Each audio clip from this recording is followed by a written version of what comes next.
Hello everyone, welcome to my channel study with Payal के।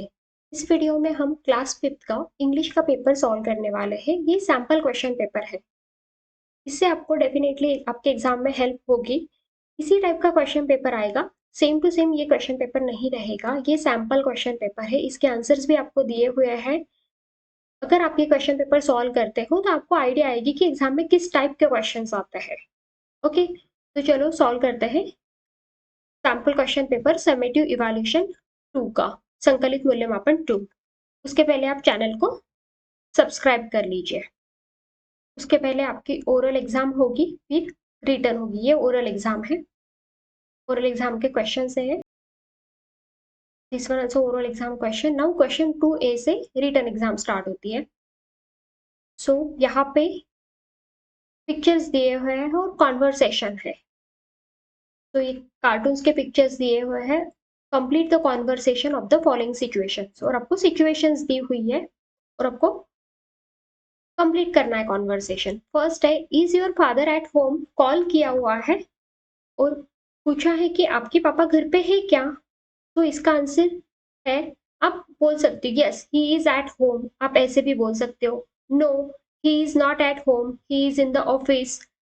तो यहाँ पे आंसर लिखा है हमने no, he has gone to the market, वो मार्केट गए हुए हैं। सेकेंड सिचुएशन है कॉन्वर्सेशन की, can I speak to Pitku please, क्या मैं पिटकू से बात कर सकता हूँ। So yes, just a moment please, हाँ आप बात कर सकते हो, थोड़ी देर रुकिए। आप बोलते हो ना कि हाँ आप बात कर सकते हो, प्लीज होल्ड कीजिए। सो जस्ट लाइक दैट यहाँ पे लिखा है yes just a moment please. आपके थोड़े आंसर्स अलग भी हो सकते हैं। यस पिटकू स्पीकिंग, आप यहाँ पे ऐसे भी लिख सकते हो, यस पिटकू स्पीकिंग, पिटकू ही बात कर रहा है। Okay, now third, is that Mrs Lion. तो इसका कॉन्वर्सेशन का आंसर है yes, who is calling please. Yes मतलब मिसेस लाइन ही बात कर रही है। Yes who is calling please, कौन बात कर रहा है। तो is that Mrs Line, so आप बोल सकते हो no he is not at home, she is not at home. Okay, now next question, आपको कॉन्वर्सेशन कंप्लीट करना है।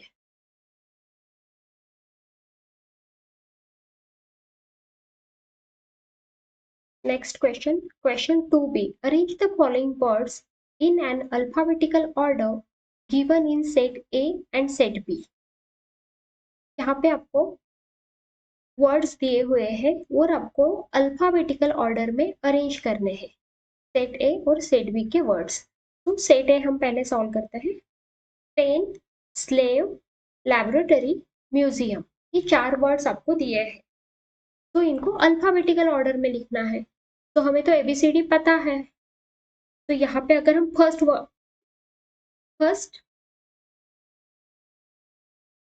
अल्फाबेट चेक करेंगे। सो यहाँ पे एस है, यहाँ पे एल है और यहाँ पे एम है। हमें एबीसीडी के सीक्वेंस से पता है कि एल पहले आता है। सो लैबोरेटरी पहले आएगा, फिर उसके बाद में म्यूजियम आएगा और फिर स्टेन और स्लेव। तो फिर यहाँ पे हम सेकेंड अल्फाबेट देखेंगे, क्योंकि दोनों जगह पहला अल्फाबेट कौन सा है, एस एस। तो फिर अभी हम सेकेंड अल्फाबेट देखेंगे। तो यहाँ पे टी है और यहाँ पे एल है, राइट। सो एल पहले आता है, इसलिए हम स्लेव पहले लेंगे, फिर बाद में स्टेन लेंगे। हमने यहाँ पे सेकेंड अल्फाबेट चेक किया, right. Now set b, surface, space, envelope, astronaut. So astronaut पहले आएगा क्योंकि ए अल्फाबेट है यहाँ पे, फिर ई, एनवलप, फिर बाद में स्पेस और सरफेस। सो स्पेस आएगा क्योंकि अभी हम सेकेंड अल्फाबेट चेक करेंगे। यहाँ पे पी है और यहाँ पे यू है, तो एबीसीडी में पी पहले आता है, यू के पहले पी आता है, राइट। सो स्पेस और सरफेस हम यहाँ पे लिखेंगे। नेक्स्ट क्वेश्चन, यहाँ पे आपके बुक में की पोम दी हुई है द विंड। बुक में ये 3 स्टांजाज है, यहाँ पे सिर्फ 2 स्टांजाज दिए हुए हैं। तो ये पोम आपको रीड करनी है और उसके क्वेश्चन आंसर आपको सॉल्व करने हैं। द विंड ये पोम है, रॉबर्ट लुइस स्टेवनसन ने ये पोम लिखी हुई है। और इसके ऊपर क्वेश्चंस है। So who blows all day long. So हमें पता है कि इसी लाइन में हमें आंसर मिल रहा है O wind a blowing all day long. So the wind, तो हम क्या लिखेंगे, the wind blows all day long. हमेशा याद रखो सेंटेंस की स्टार्ट कैपिटल लेटर से होती है और and question mark, sorry, full stop. Okay, sentence के एंड में आपको फुल स्टॉप देना है और स्टार्ट कैपिटल लेटर से होनी चाहिए। तो फर्स्ट क्वेश्चन हमने सॉल्व कर दिया। Second one, find the rhyming pair from the poem. Anyone, एक ही राइमिंग वर्ड पेयर आपको लिखनी है। मैंने यहाँ पे 2 लिख के दिए, आप एक भी लिखते हो तो भी आपको मार्क्स मिलेंगे। So pass grass, long song, deed heed, call all, call all, call all, long song. ये क्या है, राइमिंग पेयर है। तो मैंने कौन सी ली है, पास ग्रास ली है और लॉन्ग सॉन्ग यहाँ पे लिखी है। Third question, can we hear the wind. Yes we can hear the wind, यहाँ पे आंसर दिया हुआ है। अगर आप ये पोम पढ़ते हो यहाँ पे, and all around I heard you pass, I felt you push, I heard you call. So yes, यहाँ पे आंसर आएगा yes we can hear the wind. Which lines are repeated, कौन सी लाइन रिपीट हुई है, मतलब कौन सी लाइन्स हर एक स्टांजा में रिपीट हुई है। सो यहाँ पे अगर आप ऑब्जर्व करोगे तो O wind a blowing all day long, O wind that sings so loud a song, O wind a blowing all day long, O wind that sings so loud a song. ये दोनों line repeat हुई है, तो ये दोनों lines आप answer में लिखोगे। राइट, मैंने यहाँ पे लिख दी है। Next question, read the words, classify into related word and write them into the table. Words read करो। फ्लावर है यहाँ पे वर्ड, फैमिली है, सन है और लीफ है। सो ये क्लासिफाई करने, यहाँ पे कॉलम कौन से दिए हुए हैं, मदर और प्लांट। मदर कॉलम में क्या क्या आएगा, फैमिली, सन, और प्लांट कॉलम में क्या आएगा, फ्लावर और लीफ। बहुत इजी क्वेश्चन है, आपको ध्यान से पढ़ना है इसे। Now read, C question, read and rearrange the following events in proper order. Use the points to make a chart of the life sketch George Washington Carver. ये आपके यूनिट 6 में एक लेसन है जॉर्ज वॉशिंगटन कार्वर का, उसी के ऊपर ये क्वेश्चंस है। तो ये इवेंट्स दिए हुए हैं 4, 1 2 3 4, आपको ये सीक्वेंस से लगाने हैं। उनके लाइफ में ये कैसे कैसे सीक्वेंस से हुए, इससे हमें लगाना है। So lost his parents, people called him plant doctor. George Washington Carver को पीपल प्लांट डॉक्टर बुलाते थे। Was born in 1861, love plants as a child. So उनका जन्म 1861 में हुआ था। सो ये लाइन पहले आएगी थर्ड नंबर की, वॉज बॉर्न इन 1861। फिर जब वो छोटे थे तभी उनके पेरेंट्स की डेथ हो गई थी। So lost his parents, so lost his parents second आएगा। उनको प्लांट्स बहुत अच्छे लगते थे। So loved plants as a child, loved plants as a child.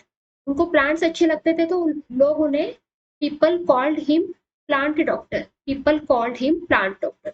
आपको सीक्वेंस से लगाना है सिर्फ, राइट, रीअरेंज करना है सीक्वेंस में। Read and rearrange following events. Questions बहुत इजी होते हैं, सिर्फ आपको ध्यान से पढ़ना है। पेपर के लिए आपको बहुत सारा टाइम भी दिया होता है, आप ध्यान से पढ़ो, आपको क्वेश्चन पेपर इजीली सॉल्व करते आएगा। नेक्स्ट क्वेश्चन,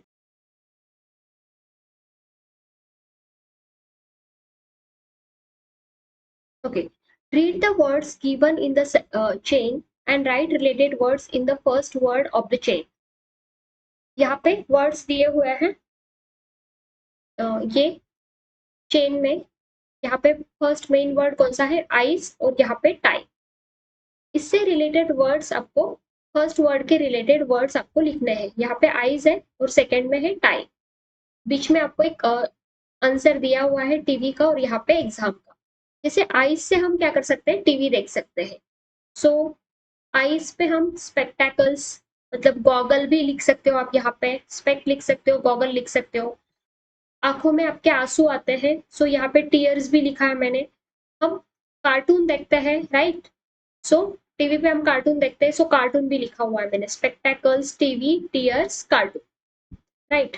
अभी टाइम, टाइम टाइम हम आवर्स में भी काउंट करते हैं, मिनट में भी करते हैं, राइट। सो आप आवर्स भी लिख सकते हो, यहाँ पे मिनट भी लिख सकते हो, सेकेंड भी लिख सकते हो। एग्जाम में टाइम बहुत इंपॉर्टेंट है, सो एग्जाम यहाँ पे भी ऑलरेडी दिया हुआ है। वॉच, वॉच में हम टाइम लिखते हैं। क्लॉक, क्लॉक में भी हम टाइम लिखते हैं। सो आप आपके अकॉर्डिंग यहाँ पे आंसर्स लिख सकते हो। सिर्फ आपको आपकी क्रिएटिविटी आपको यूज करनी है। सेम टू सेम आंसर नहीं होगा, हर किसी का अलग अलग आंसर्स होंगे। यहाँ पे मिनट, सेकेंड, टाइम पास वो भी लिख सकते हो आप, right. Next question.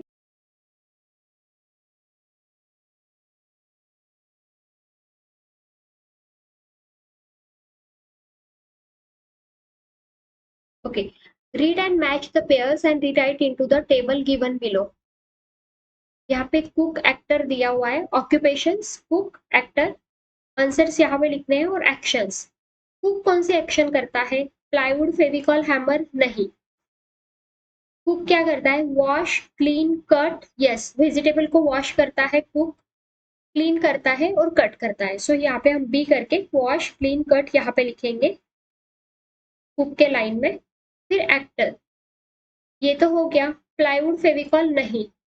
Recite, read and act, याद करता है वो डायलॉग्स अपने, फिर रीड करता है और एक्टिंग करता है। सो रिसाइट, रीड, एक्ट, एक्टर के लाइन में लिखेंगे हम। Next question. Read and make meaningful sentences from the following table. ये टेबल दिया हुआ है और आपको मीनिंगफुल सेंटेंसेस बनाने हैं। They did not have money, उनके पास पैसा नहीं था। डिड नॉट पास्ट है, पास्ट टेंस है। से they did not have money, उनके पास पैसा नहीं था। बट ही वर्क हार्ड, नहीं आएगा। ही लिव्ड हैप्पीली, उनके पास पैसा नहीं था। दे लिव्ड हैप्पीली, फिर भी वो खुश थे, फिर भी वो खुश रहते थे। Okay, so they did not have money but they lived happily. Now second one, he did not read the books, उसने बुक नहीं पढ़ी थी। But he work hard, no, ये भी नहीं आएगा, कोई सेंस ही नहीं बन रहा है। they lived happily, ये भी नहीं आएगा। he knew the story, yes, he did not read the book but he knew the story, उसने बुक नहीं पढ़ी थी फिर भी उसे वो स्टोरी पता थी। Knew the story, no knew no, उसे वो स्टोरी पता थी। तो ये सेंटेंसेस आपको फॉर्म करके यहाँ पे लिखने हैं, दोनों लाइन्स पे दो सेंटेंसेस। Next question.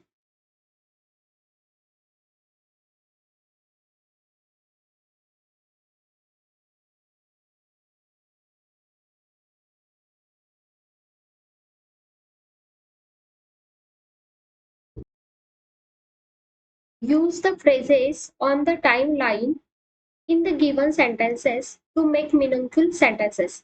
यहाँ पे देखो, in the past, in long ago, many years ago, a few years ago, ये past की बातें हैं। Last year, पिछले साल, many days ago, बहुत दिन पहले, last week, पिछले हफ्ते, a day before yesterday, yesterday, फिर ये present की है, a little some, while ago time, ये सब पास्ट का है, सॉरी यहाँ तक पास्ट का है। फिर प्रेजेंट का ये है, नाउ, जस्ट नाउ, मतलब अभी, प्रेजेंट मतलब प्रेजेंट में, और पास्ट मतलब पास्ट टेंस होता है। Okay, now, just now, today, tonight. Okay, so यहाँ पे सेंटेंस है, आई वॉज इन स्टैंडर्ड 4, अभी आप फिफ्थ में हो, राइट। तो आप स्टैंडर्ड 4 में कब थे, तो यहाँ पे आप देखोगे, in the past, long year, long long ago, many years ago, a few years ago, last year. So आप यहाँ पे लिखोगे, I was in standard 4 last year, last year. I am busy, I am busy now और just now दोनों भी लिख सकते हो आप। यहाँ पे मैंने नाउ लिखा है। बिजी कब हो आप? अभी हो, right now. So I am busy now. Next question, frame your own questions with the help of keywords. आपको आपके ओन क्वेश्चन फॉर्म करने हैं, आपको क्वेश्चंस बनाने हैं। आपको यहाँ पे हाउ डू ये कीवर्ड दिया हुआ है, सेकंड में हु दिया हुआ है, थर्ड में व्हाई डू दिया हुआ है। So how do you celebrate your birthday? यहाँ पे मैंने क्वेश्चन बनाया है, how do you celebrate your birthday. नहीं तो आप ये भी क्वेश्चन बना सकते हो, how do you go to school? तुम स्कूल में कैसे जाते हो? यस, मतलब बाइसिकल से जाते हो, ऑटो से जाते हो, या पैदल जाते हो, ऐसे उसका आंसर आएगा। बट क्वेश्चन कैसे होगा, how do you celebrate your birthday, how do you go to school. Okay, who is your best friend? Who है यहाँ पे, is your best friend, who is your best friend. Third question, who is your math teacher? आप ये भी कर सकते हो second, who is your math teacher. Third, why do stars twinkle at night? तारे रात में क्यों चमचम करते हैं, चमकते हैं? सो why do stars twinkle at night. Last question है, classify the words into living and non living things. आपको ये वर्ड्स लिविंग और नॉन लिविंग थिंग्स में क्लासिफाई करने हैं। बहुत इजी क्वेश्चन है। स्टोन तो नॉन लिविंग है, hill non living, plants living, creature living. Thank you so much. अगर आपको इसकी पीडीएफ चाहिए तो नीचे टेलीग्राम चैनल की लिंक दी हुई है, वहां पे आपको पीडीएफ मिल जाएगी। चैनल को सब्सक्राइब कीजिए। नेक्स्ट मैथ्स के वीडियो, साइंस के वीडियो आपको इसी चैनल्स पे मिलेंगे समेटिव एग्जाम के। Thank you so much.